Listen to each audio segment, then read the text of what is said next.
Halo teman-teman, saya pengen menjawab sebuah komentar ya dari salah satu VT saya. Komentar begini, pada dasarnya dia merasa sependapat dengan saya yaitu tentang low carb gitu ya, itu oke.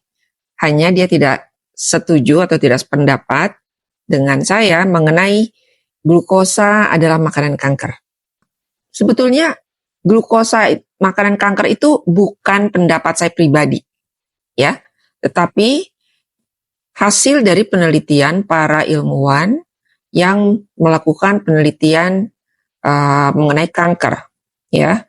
Dan salah satunya ada di dalam sebuah jurnal ilmiah yang nyata-nyata menyebutkan tentang gula itu adalah makanan yang dipilih, ya, yang disukai oleh sel kanker. Ya, ada di dalam jurnal yang judulnya Glycolysis, a Key Player in the Inflammatory Response. Artinya, ya, kalau kita bahasa Indonesiakan, glikolisis adalah pemeran utama di balik inflamasi, ya. Antara inflamasi dan sel kanker, autoimun, dan hampir semua penyakit metabolik.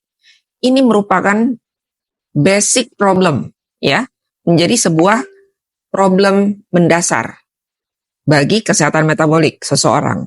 Nah, di dalam salah satu paragrafnya, saya ingin menyampaikan ya kepada teman-teman ya.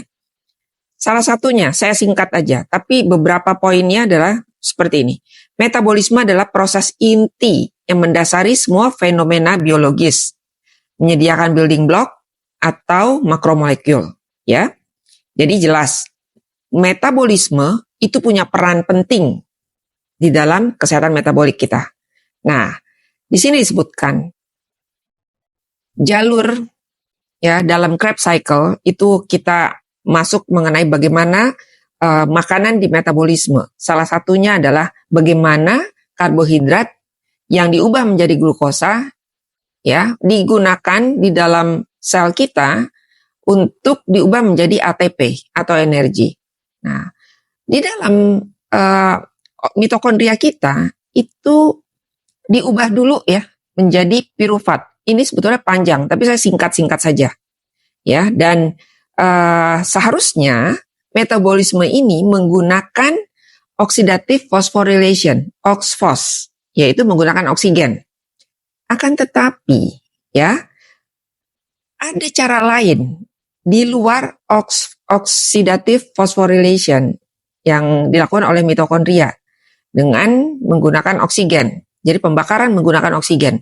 Ini jelas kalau pembakaran menggunakan oksigen, ATP-nya atau energi kita jadi berlipat kali lebih besar hasilnya ya. Jadi sangat efisien. Nah, ada satu lagi. Di sini disebutkan, meskipun glikolisis jauh kurang efisien dibandingkan OXPHOS, yaitu oxidative phosphorylation, kan tetapi glikolisis tersebut merupakan jalur metabolisme yang disukai oleh sel-sel yang sangat berkembang, yang sangat pesat berkembang biak seperti sel-sel kanker.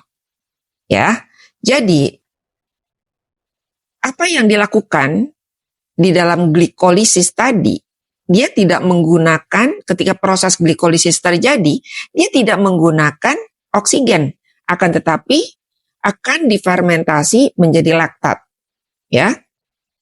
Dan walaupun dia tidak efisien ya, ATP-nya sangat kecil, namun pada kondisi seseorang menderita kanker, kanker ini akan mengarahkan pirufat tersebut langsung difermentasi tanpa menggunakan oksigen. Jadi, itu yang disebut dengan glycolytic metabolism ya. Jadi, metabolisme melalui proses glikolisis. Apa ini glikolisis? Ya, gula yang dibakar dalam proses glikolisis namanya. Ya, oke. Jadi clear teman-teman.